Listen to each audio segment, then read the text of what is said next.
Bismillahirrahmanirrahim. Assalamualaikum warahmatullahi wabarakatuh. Puji syukur kehadirat Allah Subhanahu wa Ta'ala yang telah memberikan kita karunia sehat, jasmani dan rohani, sehingga kita bisa melaksanakan kuliah online pada hari ini ya. Salawat beserta salam yang kita limpah curahkan kepada junjungan Nabi besar kita, Nabi Muhammad SAW. Yang terhormat, Bapak Jakaria SAGMA selaku dosen pengampu pendidikan mata kuliah Seminar Pendidikan Agama, serta teman-temanku yang saya banggakan. Kami dari kelompok 3 akan memaparkan materi tentang feminisme dalam Islam. Materi yang pertama yaitu akan dipaparkan oleh Alivia Sayyidina Santoso. Kepada Alivia, dipersilahkan. Terima kasih moderator atas kesempatannya. Di sini saya akan menjelaskan mengenai konsep feminisme dalam Islam.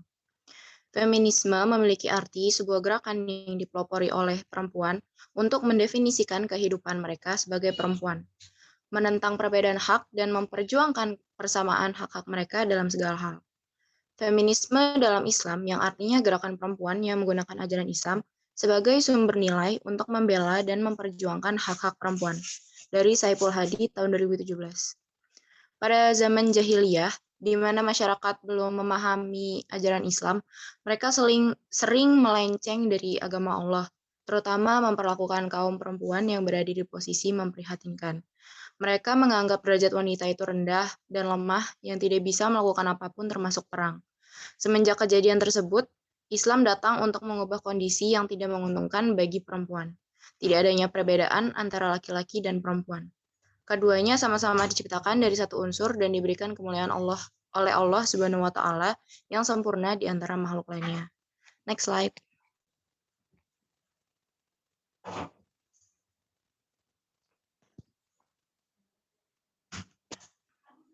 Selanjutnya, penciptaan manusia pertama. Allah Subhanahu wa Ta'ala menciptakan manusia untuk memakmurkan bumi ini. Pertama, Allah menciptakan manusia dimulai dari Adam. Dan kemudian tidak cukup hanya satu manusia untuk mendapatkan lebih banyak teman dan pasangan. Kemudian Allah menciptakan seorang perempuan bernama Hawa untuk menemani Nabi Adam selama di bumi. Allah Subhanahu wa Ta'ala menciptakan semua makhluk dengan berpasang-pasangan dan berbeda-beda. Lelaki perempuan, siang malam, kanan kiri, besar kecil, dan lain sebagainya. Allah dengan ciptaannya tentu memiliki manfaat dan tujuan masing-masing. Sejarah penciptaan Adam ini merupakan gambaran dari bagaimana penciptaan manusia. Fase manusia sampai kepada kesempurnaan dengan ditiupnya ruh ke dalam tubuh sehingga berfungsi sebagai manusia seutuhnya untuk mengemban amanah di muka bumi ini. Next slide.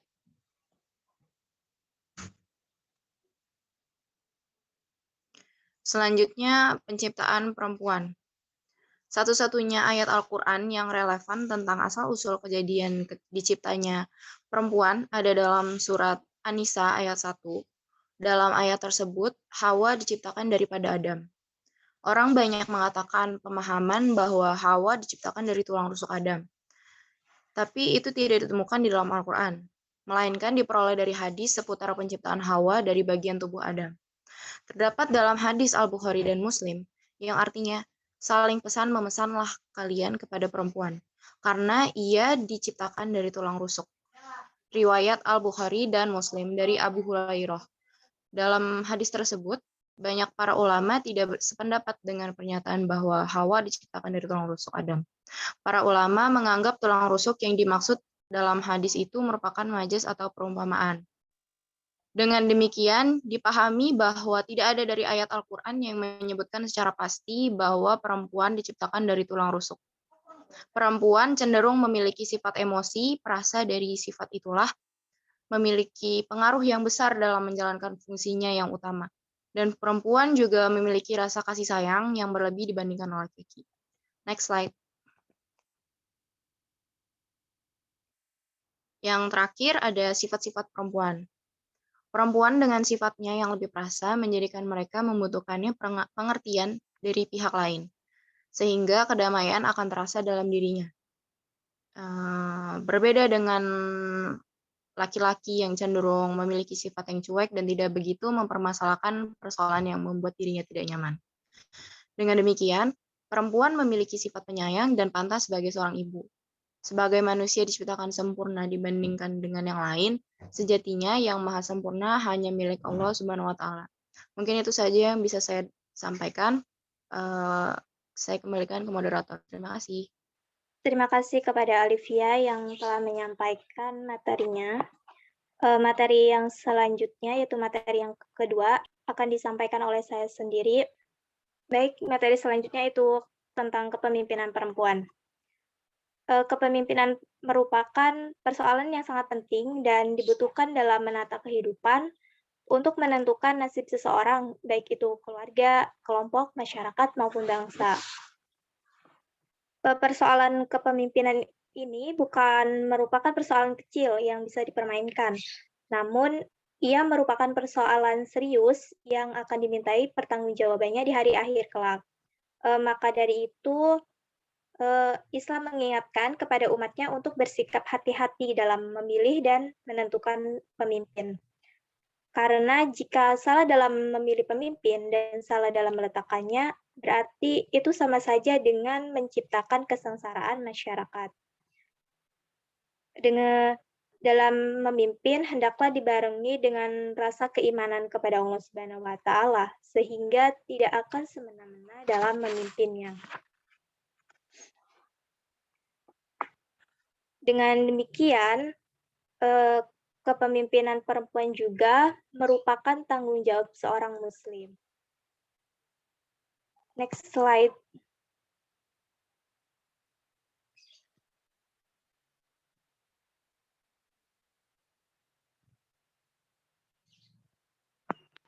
Selanjutnya ada kepemimpinan perempuan dalam keluarga.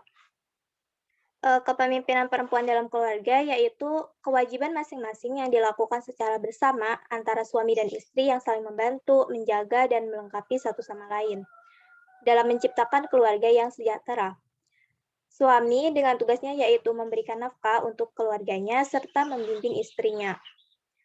Dan istri dengan kewajiban taat kepada suaminya dengan menjaga kehormatan bagi dirinya dan juga keluarganya, serta menjaga keuangan keluarganya. Hal itu terdapat dalam Quran Surat An-Nisa ayat 34. Semua itu dilakukan dengan saling bekerja sama, saling melengkapi demi menjaga kehormatan dalam kehidupan rumah tangganya. Dan kepemimpinan seorang perempuan juga sebagai institusi pendidikan pertama dan menciptakan generasi yang kuat serta soleh dan soleha. Kepemimpinan suami dan istri bagaikan pakaian yang saling menjaga dan menutupi antara keduanya sehingga terciptalah keluarga yang kokoh, bahagia, dan sejahtera. Dan perbuatan tersebut akan mendapat pahala yang besar dan juga menambah rezeki bagi keduanya. Next slide. Materi selanjutnya yaitu kepemimpinan perempuan dalam ibadah.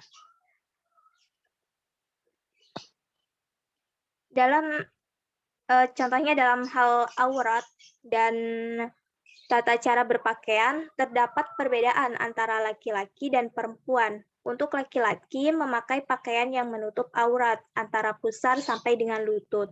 Dan perempuan pakaian yang menutupi seluruh anggota badannya kecuali muka dan kedua telapak tangan. Lainnya seperti dalam sholat. Untuk laki-laki lebih utama sholat berjamaah di masjid dan perempuan di rumah. Kemudian untuk yang dijadikan imam adalah laki-laki. Imam adalah untuk diikuti seperti yang dijelaskan dalam surah An-Nisa ayat 34 bahwa kaum laki-laki itu adalah pemimpin bagi kaum wanita, yang mana kaum laki-laki merupakan pemimpin yang menjalankan tugas serta pengarahan terhadap kaum wanita dan memperhatikan urusan mereka. Dan apabila semua jamaahnya perempuan, kemudian tidak ada laki-laki, maka yang demikian boleh perempuan untuk menjadi imam. Next slide.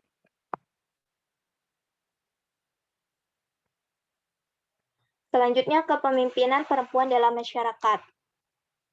Seperti yang hal ini terdapat dalam surah At-Taubah ayat 71 yang menjelaskan bahwa kepemimpinan dalam kemasyarakatan untuk saling tolong-menolong, saling membantu antara satu dengan yang lainnya dalam berbagai bidang kehidupan seperti sosial ekonomi, pendidikan, budaya, dan yang lainnya. Dalam hal membangun masyarakat yang sejahtera atas dasar nilai-nilai ajaran Islam. Maka dengan demikian diperbolehkan perempuan untuk menjadi pemimpin dalam masyarakat, seperti di sekolah, keuangan, dan sebagainya, yang merupakan masyarakat dalam ruang lingkup kecil. Perempuan dalam menjalankan semua tanggung jawabnya tersebut tentu tidak meninggalkan kewajiban utamanya, yaitu sebagai ibu rumah tangga, melahirkan dan membangun generasi yang unggul dan baik, serta membangun anak yang soleh dan soleha. Mungkin itu saja materi dari saya. Selanjutnya, materi yang ketiga, yaitu akan disampaikan oleh Siti Sophia. Kepada Siti Sophia, dipersilahkan. Baiklah, terima kasih kepada moderator yang telah mempersilahkan saya untuk melanjutkan pemaparan mengenai kepemimpinan perempuan dalam negara. Berdasarkan firman Allah SWT dalam surat An-Naml ayat 23 dan ayat 24, yang artinya sungguh kudapati seorang perempuan yang memerintah mereka, dan dia dianugerahi segala sesuatu serta memiliki singgasana yang besar. Aku, burung-burung pun, dapati dia dan kaumnya menyembah matahari bukan kepada Allah, dan setan telah menjadikan terasa indah bagi mereka perbuatan-perbuatan buruk mereka, sehingga menghalangi mereka dari jalan Allah. Maka mereka tidak dapat mendapat petunjuk. Dari ayat tersebut kita dapat mengerti bahwa ayat ini menerangkan tentang seorang perempuan atau seorang ratu perempuan yang gagal dalam membangun nilai-nilai ketauhidan dan keimanan kepada para rakyatnya, sehingga berdampak pada pembangunan di bidang sosial kemasyarakatan lainnya. Jadi zaman dahulu juga pernah ada seorang ratu bernama Ratu Bilqis dan kaumnya yang bernama Sabah. Mereka ini adalah kaum yang sangat luar biasa kekayaannya. Ratu Bilqis juga memiliki parasan cantik yang bisa dibilang sebagai wanita tercantik pada saat itu. Namun sayangnya mereka menyembah matahari dan bintang-bintang. Sampai suatu ketika Ratu Bilqis mengikuti ajaran Nabi Sulaiman, yaitu masuk Islam. Kemudian para kaumnya pun berbondong-bondong mengikuti ajaran Nabi Sulaiman alaihissalam juga. Nah, sampai kurun waktu tertentu ketika Ratu Bilqis meninggal dunia, kaum Sa'bah kembali murtad. Mereka kembali menyembah matahari dan bintang-bintang. Sampai saat itu Allah murka dan memberikan azab kepada kaum Sa'bah. Azabnya yaitu banjir yang sangat besar yang ditimbulkan oleh bobolnya bendungan Ma'rib. Setelah kejadian banjir tersebut, daerah tersebut menjadi daerah yang sangat kering. Bahkan hingga saat ini pun negara tersebut dijadikan sebagai negara terkering di dunia. Begitulah azab yang diberikan Allah kepada kaum Sa'bah yang sangat besar itu. Jadi kemewahan dan kemakmuran itu menyebabkan kaum Sa'bah ini lupa kepada Allah dan bahkan ingkar kepada Allah. Nah, jadi begitu teman-teman, begitulah sejarahnya atau begitulah cerita tentang seorang perempuan yang gagal dalam memimpin kaumnya. Nah, walaupun ini sebuah sejarah, kita bisa mengambil pelajaran. Ya, walaupun sejarah memang tidak bisa dijadikan sebagai dasar hukum, tapi dari sejarah kita dapat mengambil pelajaran. Kita bisa mempertimbangkan apa yang baik dan buruk untuk kedepannya, terlebih lagi untuk agama Islam. Lalu yang selanjutnya yaitu mengenai peran perempuan dalam bidang sosial. Yang pertama yaitu merujuk kepada ayat Al-Quran yang mengantarkan kepada kesimpulan bahwa seorang perempuan lebih khusus lagi untuk seorang istri untuk tetap tinggal di rumah.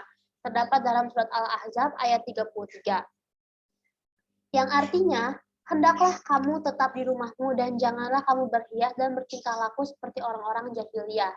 Dan dirikanlah sholat, tunaikanlah zakat, dan taatilah Allah dan Rasul-Nya. Sesungguhnya Allah bermaksud hendak menghilangkan dosa kamu, hai ahlul bait, dan membersihkan kamu sebersih-bersihnya. Lalu yang kedua mengenai persoalan perempuan yang menyatakan tentang seorang perempuan yang bekerja di luar rumah. Catatan pembelajaran yang diberikan oleh Muhammad Al-Ghazali yang dikutip oleh Quraish Shibab, kemudian juga dikutip terdapat pada buku tafsir Al-Quran tematik, yaitu pertama, perempuan memiliki kemampuan yang luar biasa yang jarang dimiliki oleh laki-laki. Sehingga diperkenankan untuk para perempuan untuk bekerja. Nah, jika diperkenankan untuk bekerja, maka akan memberi kemaslahatan untuk masyarakat. Sedangkan jika menghalanginya akan merugikan masyarakat karena tidak dapat memanfaatkan kelebihannya. Lalu yang kedua itu mengenai pekerjaan yang dilakukan hendaklah bagi perempuan. Maksudnya adalah pekerjaan yang memang spesialis untuk perempuan. Contohnya seperti bidan dan lain-lain. Dan ketika seorang perempuan bekerja di luar rumah, dia juga harus menggunakan pakaian yang tertutup atau pakaian yang menutupi aurat dia, sehingga semua auratnya tertutup dan memang dianjurkan untuk mereka untuk menggunakan pakaian tertutup sehingga mereka merasa terhormat. Lalu yang ketiga adalah perempuan bekerja untuk membantu tugas pokok suaminya. Jadi maksudnya adalah ketika perempuan bekerja untuk membantu tugas pokok suaminya, dan apabila mendapat kesulitan dan jika membutuhkan bantuan, maka istri ataupun suami harus bekerja sama untuk mencapai kehormatan dan kesejahteraan bersama dalam menjalani kehidupan rumah tangganya. Dan yang terakhir adalah perempuan perlu bekerja demi memenuhi kebutuhan hidupnya dan keluarganya jika tidak ada yang menjamin kebutuhannya. Dan yang selanjutnya masih dalam peran perempuan dalam bidang sosial. Nah, yang ketiga ini tentang kewajiban perempuan untuk menuntut ilmu yang terdapat dalam surat Al-Alaq ayat 1-5 dan surat Al-Qalam ayat 1-5. Kedua surat tersebut jelas-jelas menerangkan bahwa pentingnya ilmu pengetahuan Al-Quran juga memberikan perhatian yang sangat serius terhadap ilmu pengetahuan dengan selalu belajar menuntut ilmu. Dengan begitu akan terbuka tentang kebenaran-kebenaran ajaran Islam dan dapat meluruskan kehidupan dengan benar sesuai dengan syariat sehingga mencapai keselamatan di dunia dan akhirat. Dan yang terakhir adalah tentang bagaimana peranan perempuan dalam melakukan aktivitasnya. Maksudnya adalah segala aktivitas yang mempunyai manfaat untuk dirinya, nggak apa-apa untuk dilakukan gitu. Maka hendaklah dilakukan oleh seluruh manusia tanpa adanya perbedaan jenis kelamin baik perempuan maupun laki-laki. Jika aktivitas itu bersifat bermanfaat ya, seperti halnya dalam beribadah, dianjurkan dalam Islam untuk dilakukan, maka banyaknya kaum perempuan pun boleh melakukannya. Dan dalam melakukannya apabila sesuatu itu baik dan bermanfaat seperti halnya dalam hal aktivitas berolahraga dan kesenian, itu diperbolehkan, sangat-sangat diperbolehkan. Dan yang selanjutnya tentang perempuan dan kepemilikan.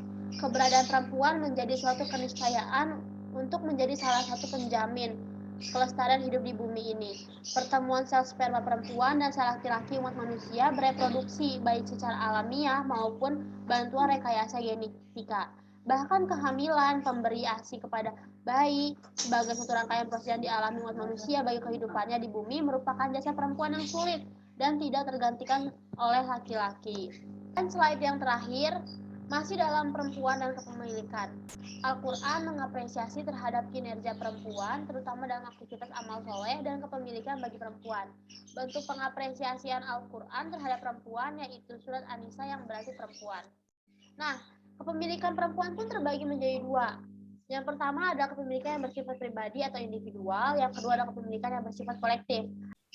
Apa sih yang dimaksud dengan kepemilikan yang bersifat pribadi atau individual? Yaitu semua harta warisan dari keluarga yang mewariskannya, hasil usaha atas pekerjaan, dan pemberian yang bersifat khusus atau berupa hadiah istimewa dari suaminya, yaitu seperti mahar dan mas kawin. Mahar dan mas kawin juga dianggap sebagai hak milik sang perempuan atau sang istri. Kenapa? Karena itu diberikan langsung oleh sang suami. Maka ketika dalam suatu keadaan terdesak, sang suami ingin menggunakan mas kawin atau mahar tersebut, maka haruslah dengan kerelaan hati sang istri. Lalu kepemilikan yang bersifat kolektif seperti apa? yaitu berupa hak wajib istri yang diperoleh dari suami dengan bersama-sama suami dan istri saling menjaga dan mengatur keuangan dari seorang suami. Karena memang sudah haknya suami memberikan nafkah kepada istri dan memang sudah haknya juga sang istri menerima nafkah dari sang suami. Begitulah pemaparan materi yang dapat saya sampaikan. Kurang lebihnya mohon maaf, saya kembalikan kepada moderator. Terima kasih kepada Siti Sophia yang telah memaparkan materi terakhirnya. Mungkin itu saja pemaparan materi dari kelompok 3. Apabila ada kata-kata yang salah, kami mohon maaf. Terima kasih. Wassalamualaikum warahmatullahi wabarakatuh.